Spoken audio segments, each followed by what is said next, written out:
Our final question comes from the live verdict mailbag.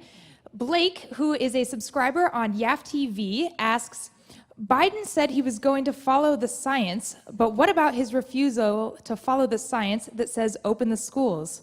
Are he and Cuomo just on a rampage to hold onto the power they gained under COVID?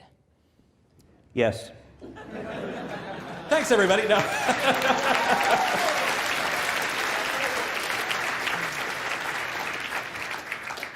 The left is really good at weaponizing language. They do it really well. By the way, we're not nearly as good at it. Science is one of their favorite words. By the way, what they mean by science are the socialist policies they want to implement. The actual substance of the science doesn't matter. It's actually worth pointing out, too, they have been using science in this way for over 100 years. They actually, radical left-wing activists following in the Marxist tradition actually would refer to the science of history, the science of politics. That is why, actually, when Bill Buckley started National Review, he said, we stand athwart history yelling stop, because they knew the science of history, they knew where it was going to their terrible socialist utopia. So they've been doing this for a long time. But they also don't care about science. Exactly.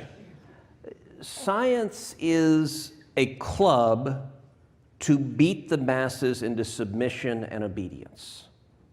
So, and let me be clear, I am the son of two mathematicians and scientists. I believe in science. Science actually matters. Now, how many of y'all remember the scientific method? Where you start with a hypothesis, you then test it with evidence, and you seek to disprove it. So one of the things, all right, let's take a couple of issues on science. Climate change, the holy grail now of government control of every aspect of your life. A little bit of history, 1960s, 1970s. Left-wing politicians were saying, we are entering a massive period of global cooling, a new ice age. The only solution is for the government to control the economy, the energy sector, and every aspect of your life. It follows naturally. Then there was a problem. The Earth wasn't, in fact, cooling. Like, it was an interesting theory, but it just was wrong. So then fast forward another 10, 20 years, and you have scientists, many of them the same scientists, who come up with global warming. That sounds different. Sounds kind of like the opposite of the first one they had. But interesting, and by the way, you get the next wave of politicians and global warming. The solution is total government control of the economy, the energy sector, and every aspect of your life. Wait a second, hold on here. But then they had another problem, which is that the Earth isn't warming. I mean, these guys can't win for losing. They just keep blowing it. So we have satellites that are orbiting the Earth that are measuring the temperature. And for 18 years, they have measured zero statistically significant warming. So they had a problem. They have these computer models that show it should be warming like crazy, and the satellites actually measuring the temperature say, well, it's not warming like crazy.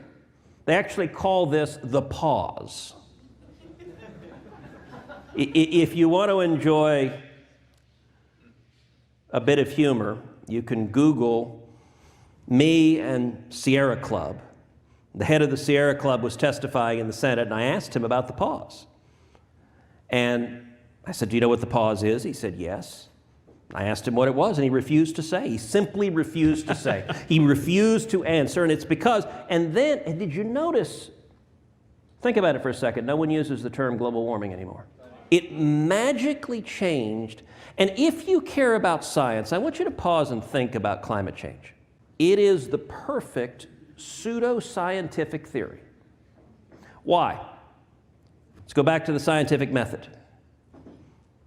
This is a theory that can never, ever, ever be disproven. If you're mapping out the sets in which it is true in 100% of the circumstances. If the climate gets hotter, the theory is correct. If the climate gets cooler, the theory is correct. If the climate gets wetter, the theory is correct. If the climate gets drier, the theory is correct. There are no data, there is no evidence that can ever disprove a theory that stuff's changing. Because, well, yeah, the climate's been changing since the dawn of time.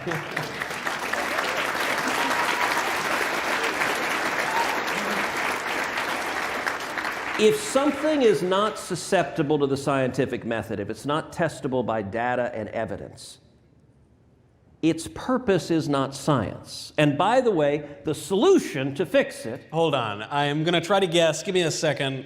Tell me. Total government control of the so economy, crazy. the energy sector, and every aspect of your lives. Okay, John Kerry flies on private jets to get environmental awards because he believes in this nonsense. No, he doesn't. He believes in government power. And it has nothing to do with science. By the way, you'll also be told the polar ice caps are melting. Here's a problem. There's more ice in the polar ice caps today than there was 10 years ago. Group of lefty scientists went down with a ship to Antarctica to measure the ice. They were told they needed icebreakers. They said, no, it's all melting. They got stuck in the ice. When you bring this up, the supposed avatars of science scream denier. Let me tell you right now, denier is not the language of science. If you actually care about science, you don't speak, that's the language of religion. Heretic. The witch. Throw him in the water. If he floats, he's a witch. That's just science. It's science. By the way, for any of your lefty classmates, if they want to pontificate on science, here's one question you can ask them, just very innocuously. Tell me, what is a Y chromosome? How dare you? There's no hate speech on this podcast, Senator.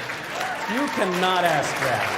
You believe in science. Just tell me what is that thing? I learned... You know, we've had a year of good podcasts, and now you're going to get us deplatformed because you're bringing up hate speech like our chromosomes. You know, you even see it in the White House press briefings. We heard this just over the past few days, actually getting back to the specifics of that question. If you will indulge me, I would like to circle back.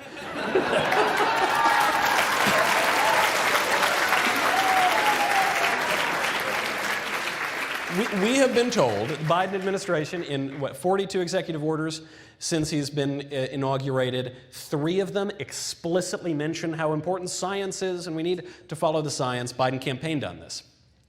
So he's going to more or less outsource his policies to these technocrats, these lab coat exalted dictators who know how to run our lives better than we all do, right?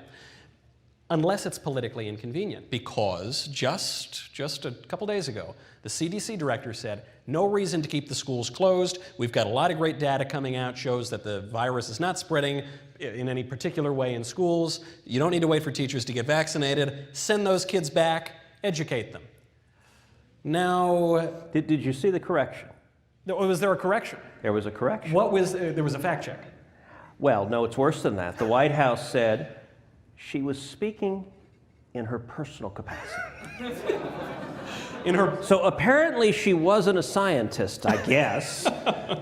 Now, she's standing at the frigging White House with a podium that says the frigging White House on it, and she's discussing a global pandemic and what the science says. But here's the problem. She doesn't lead a union that spends hundreds of millions of dollars to elect Democrats. That is very interesting. And so suddenly what she said became an inconvenient truth. Mm-hmm. It's a good book title, by the way. That is, someone should make a movie out of that. Because, of course, these bureaucrats, these technocrats, yeah, they might be in the constituency here that the Democrats want to appeal to. But they want to appeal to those teacher unions more. And the teacher unions say, science be damned, we're not going back to work. And that's going to be the line from the White House. Look, science is a wonderful thing. And by the way, we should embrace science as a wonderful tool for human learning. But part of science is looking to facts and data and evidence and what works and what doesn't. Their policies don't work. They don't want to talk about whether their policies work. They instead want to behave. It has become religion. Climate change is their justification for a total government control, but it's about socialism. It's about the state having control of your lives. And they are statists in their core. And I think we should respond as happy warriors. You don't think we should just be furious and rip our hair out? Because that's sort of what I'm tempted to do. Is that... No. No, we've got to take a better attitude than that. And things can change very quickly.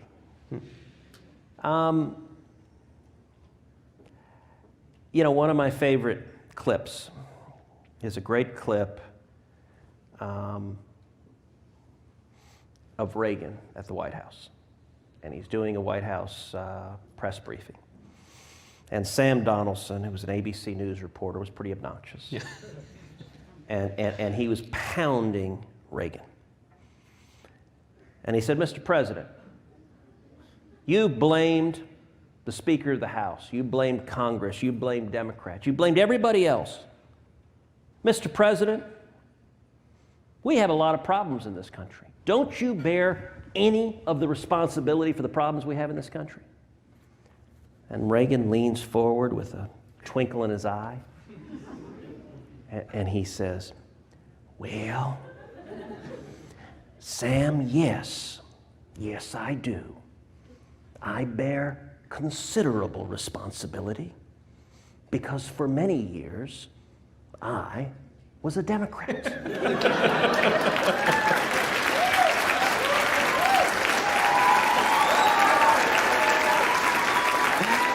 And if you Google the clip, it ends with Sam Donaldson cracking up laughing. Yeah, a little humor goes a long way, even in an empire of lies, to borrow our friend Andrew Klavan's phrase. Even living in this empire of lies, big government, big tech, big business, big everything colluding against us, a conservative consolation is that reality will reassert itself a little bit in the end. We can count on truth. We do need to have courage, though. That's the prerequisite for all of the other virtues. Seeing a lot of young, courageous conservatives in this room, seeing the strength of YAF. So happy to see Governor Scott Walker now officially president of YAF. I think there's been such a wonderful decade upon decade upon decade here at YAF, and I think we only have so much more to look forward to. Thank you all so very much. This is Verdict with Ted Cruz.